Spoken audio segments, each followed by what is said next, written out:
കണ്ടു ഞാൻ മിഴികളിൽ വാചാലമാം നിൻ ഹൃദയം. ഓ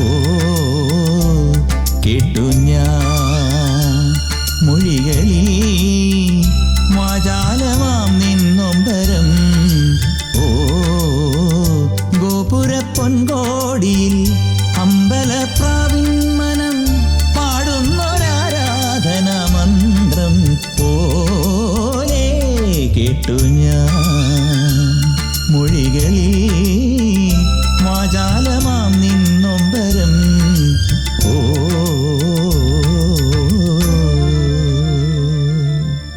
ഇന്ന് നമുക്കൊരു സ്പെഷ്യൽ ഗസ്റ്റാണ്. എനിക്ക് ഏറ്റവും സ്നേഹമുള്ള ഒരു ആർട്ടിസ്റ്റാണ്.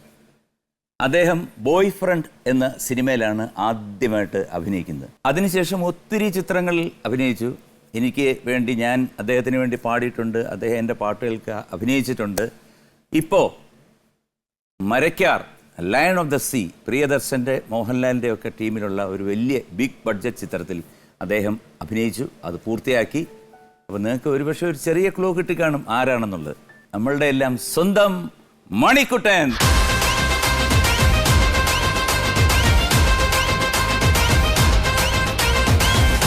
കോവിഡ് മാനദണ്ഡം പാലിച്ച് സോഷ്യൽ ഡിസ്റ്റൻസിങ് ആയതുകൊണ്ട് കൈ തരുന്നില്ല. എന്തായാലും നന്നായിരിക്കട്ടെ. കാരണം വേറൊന്നുമല്ല, ഈ സമയത്ത് എന്തായിരുന്നു, ഈ കോവിഡ് സമയത്ത് എന്തൊക്കെയായിരുന്നു ആക്ടിവിറ്റീസ് എന്ന് പറയാൻ ഷൂട്ടിംഗ് ഏറ്റവും കൂടുതൽ ഈ കോവിഡ് ബാധിച്ചത് എന്റർടൈൻമെന്റ് മീഡിയ ആയിരുന്നു. അത് സിനിമയായാലും TV ചാനൽസ് എല്ലാം ഒരുപാട് ബാധിച്ചിട്ടുണ്ടായിരുന്നു. ഷൂട്ടിംഗ് കംപ്ലീറ്റ്ലി സ്റ്റോപ്പ് ആയിരുന്നു. എൻ്റെ ഏറ്റവും വലിയ പ്രതീക്ഷയായ മരക്കാർ അറബിക്കടലിന്റെ സിംഹം, പ്രിയദർശൻ സാറും ലാലേട്ടനോടൊപ്പം മലയാള സിനിമയിലെ ആദ്യത്തെ 100 കോടി സിനിമ റിലീസാവാൻ നിന്ന സമയത്താണ് ഈ കോവിഡ് വരുന്നത്. അപ്പം ഞാൻ ഒരു വലിയ ലാലേട്ടൻ ഫാനാണ്.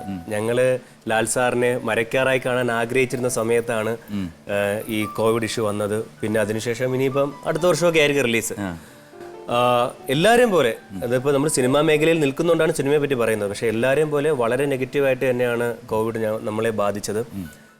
കുറേ കാലം, ആദ്യത്തെ കുറേ കാലങ്ങളൊക്കെ എക്സസൈസ് ഒക്കെ വീട്ടിൽ നിന്ന് എക്സസൈസ് ചെയ്ത് നോക്കി, എന്നിട്ടും കൊറോണ തീരുന്നില്ല. കുറച്ച് കുക്കിംഗ് പഠിച്ചു നോക്കി, എന്നിട്ടും കൊറോണ തീരുന്നില്ല. പറ്റാത്ത കാര്യങ്ങളൊക്കെ പഠിച്ചു നോക്കി, എന്നിട്ടും കൊറോണ തീരുന്നില്ല. പിന്നെ ഇരുന്ന് മടുത്ത് എന്തായാലും 2021 ഇതൊക്കെ മാറട്ടെ. വെറുതെ വീട്ടിൽ ഇരുന്നിട്ട് താണ്ട പാൻറ്റൊക്കെ കീറി തുടങ്ങി. അപ്പോൾ നല്ലൊരു വർഷം 2021 ആവട്ടെ എന്ന് പ്രാർത്ഥിച്ചുകൊണ്ടിരിക്കുകയാണ് സാർ.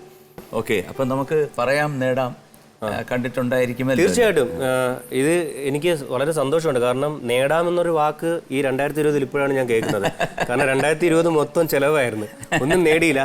എനിക്ക് ഈ പറയാൻ നേടാമിൽ വന്നെങ്കിലും എന്തെങ്കിലും നേടാന്നുള്ള പ്രതീക്ഷ തീർച്ചയായിട്ടും 100% നേടിയിരിക്കും. Thank you sir. നമുക്ക് തുടങ്ങാം. മണിക്കുട്ട, ഇപ്പൊ പറഞ്ഞു നമ്മുടെ പ്രിയന്റെ പടം അതൊരു വലിയ പ്രതീക്ഷയായിരുന്നു, Marakkar lion of the sea. എനിക്കും അതൊരു വലിയ പ്രതീക്ഷയായിരുന്നു. കാരണം വെച്ച് കഴിഞ്ഞാൽ അതിനകത്ത് 2 പാട്ട് ഞാൻ പാടിയിട്ടുണ്ട്. കുഞ്ഞു കുഞ്ഞാലിക്ക് എന്ന് തുടങ്ങുന്ന ഒരു പാട്ട്, പിന്നെ ഒരു ഡിവറ്റ് സോങ്. അത് ഞാനും ശ്രേയാ ഘോഷലും കൂടെ പാടിയത്, പ്രണവിന് വേണ്ടിയും. അപ്പൊ അതൊക്കെ സത്യം പറഞ്ഞ ഒരു വലിയ പ്രതീക്ഷയായിരുന്നു. ഇത് രണ്ടാമത്തെ ഒരു തലമുറ അതിൽ കിടപ്പുണ്ട് സാറ് പറഞ്ഞതുപോലെ. അതായത് പ്രിയൻ സാറിന്റെ മകൻ അതിന്റെ ഈ ഗ്രാഫിക് ഡിസൈനിങ്ങിലായിട്ട് വരുന്നുണ്ട്. ലാലേട്ടന്റെ മകൻ അഭിനയിക്കുന്നുണ്ട്. പ്രിയൻ സാറിന്റെ മകൾ അതിൽ അഭിനയിക്കുന്നുണ്ട്. സുരേഷ്, മേനക സുരേഷ് സാർ, അദ്ദേഹത്തിന്റെ മകൾ അതിൽ അഭിനയിക്കുന്നുണ്ട്. ഇപ്പം സാറിന്റെ ചേട്ടന്റെ മകൻ. അപ്പോൾ ഒരു അടുത്ത ഫ്രണ്ട്ഷിപ്പിന്റെ അടുത്ത തലമുറ ഒന്നിക്കുന്ന സിനിമ കൂടെയാണ് മരക്കാർ അറബിക്കടലിന്റെ സിംഹം. അപ്പൊ നമ്മൾ തുടങ്ങുകയാണ്. ഇതിന്റെ 3 ഘട്ടങ്ങളാണ്. ഒന്ന് കേറി പാടാ മക്കളെ, അതിൽ 5 ചോദ്യം. പിന്നെ സവാരി ഗിരിഗിരി, അത് 4 ചോദ്യം. പിന്നെ രാജമാണിക്യം 1 ചോദ്യം, 10 ചോദ്യം. അപ്പൊ നമുക്ക് തുടങ്ങിയല്ലോ. തീർച്ചയായിട്ടും. ആദ്യത്തെ സെഗ്മെന്റ് കേറി വാടാ മക്കളെ.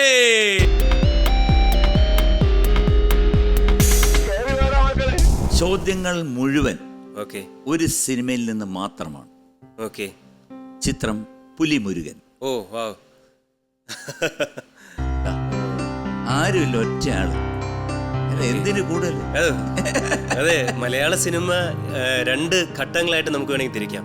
ഒന്ന് പുലിമുരുകന് മുമ്പും പുലിമുരുകന് ശേഷവും. കാരണം ഈ മലയാള സിനിമയ്ക്ക് ഇത്രയും വലിയൊരു ബിസിനസ് ഉണ്ട് എന്ന് കാണിച്ചത്, കാരണം ഒരു 100 കോടി ക്ലബിലേക്ക് എത്താൻ പറ്റുമെന്ന് കാണിച്ച ആദ്യത്തെ സിനിമ പുലിമുരുകനായിരുന്നു.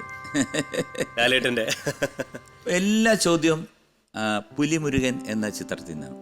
ഓക്കെ, അപ്പം തുടങ്ങിയാലോ? തീർച്ചയായിട്ടും തുടങ്ങാം.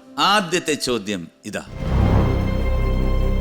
ഡാഡി ഗിരിജ എന്ന വില്ലൻ കഥാപാത്രത്തിന് ശബ്ദം നൽകിയിരിക്കുന്നത് ആരാണ്? A Harisree Praveen, B Shobhi Thilakan, C Manoj. Pulimurugan എന്ന സിനിമ ഞാൻ കുറേ വട്ടം കണ്ടിട്ടുള്ളതാണ്. കാരണം ഒരുപാട് വട്ടം കണ്ടു. അതിലെനിക്ക് ഏറ്റവും ഇഷ്ടപ്പെട്ടു, ഇപ്പോൾ ലാൽ സാറിൻ്റെ കാര്യം പറയുന്ന പോലെ തന്നെ ഇഷ്ടപ്പെട്ടൊരു ക്യാരക്ടറായിരുന്നു ഡാഡി ഗിരിജ, അതായത് ജഗപതി ബാബു സാർ ചെയ്ത കഥാപാത്രം. അപ്പോൾ അദ്ദേഹം ഡബ് ചെയ്ത് ആദ്യം ഞങ്ങൾ വിചാരിച്ചു ചിലപ്പം സ്ഥിരം ശോഭിച്ചേട്ടനായിരിക്കാം എന്നാണ് വിചാരിച്ചത്. പക്ഷേ പിന്നെ കണ്ടപ്പോഴാണ് മനസ്സിലായത്. അതുകൊണ്ട് എനിക്ക് ഇതിൻ്റെ ഉത്തരം അറിയാം. മനോജ് ചേട്ടനാണ് ഡബ് ചെയ്തിരിക്കുന്നത്. So C Manoj. Yes, C Manoj. ഞാൻ മനോജിനെ എടുത്തിട്ട് പൂട്ടിയിരിക്കുകയാണ്. ഓക്കെ, പൂട്ടി ഇവിടെ വെച്ച് ഞാൻ മണിക്കുട്ടനെ ആദ്യമായിട്ട് കാണുമ്പോഴത്തേക്ക് മണിക്കുട്ടൻ വളരെ സ്ലിമ്മായിട്ട് കമ്പ് പോലത്തെ ഒരാളായിരുന്നു. അതിനുശേഷമാണ് ഈ ജിമ്മും ബാക്കിയുള്ള സംഭവങ്ങളൊക്കെ തുടങ്ങിയത്. എങ്ങനെയാണ് അതിനകത്തോട്ടുള്ള ഒരു പരിവർത്തനം? ജിമ്മിലോട്ടുള്ള അല്ല, നേരത്തെ ഉണ്ടായിരുന്നതെന്നും ഒരു മേക്ക് ഓവർ. ഞാൻ ആദ്യം തുടങ്ങുന്നത് ചൈൽഡല്ല, ഞാൻ ഒരു സീരിയൽ ചെയ്തിട്ടുണ്ടായിരുന്നു, കായംകുളം കൊച്ചുണ്ണി എന്ന് പറഞ്ഞത്. ഞാൻ അതിനു മുമ്പ് ചൈൽഡ് ആർട്ടിസ്റ്റ് ആയിട്ട് ഒരു സിനിമ ചെയ്തിട്ടുണ്ട്. അതിലും സാറ് പാടിയിട്ടുണ്ട്. കാരണം ജയകുമാർ AS ഓഫീസർ ചെയ്ത വർണ്ണച്ചിറകൾ എന്ന് പറഞ്ഞ സിനിമയിൽ അതിനകത്ത് നായകൻ ഞാനായിരുന്നു. അതിനുശേഷം പിന്നെ ചെയ്യുന്നതാണ് കായംകുളം കൊച്ചുണ്ണി എന്ന സീരിയൽ.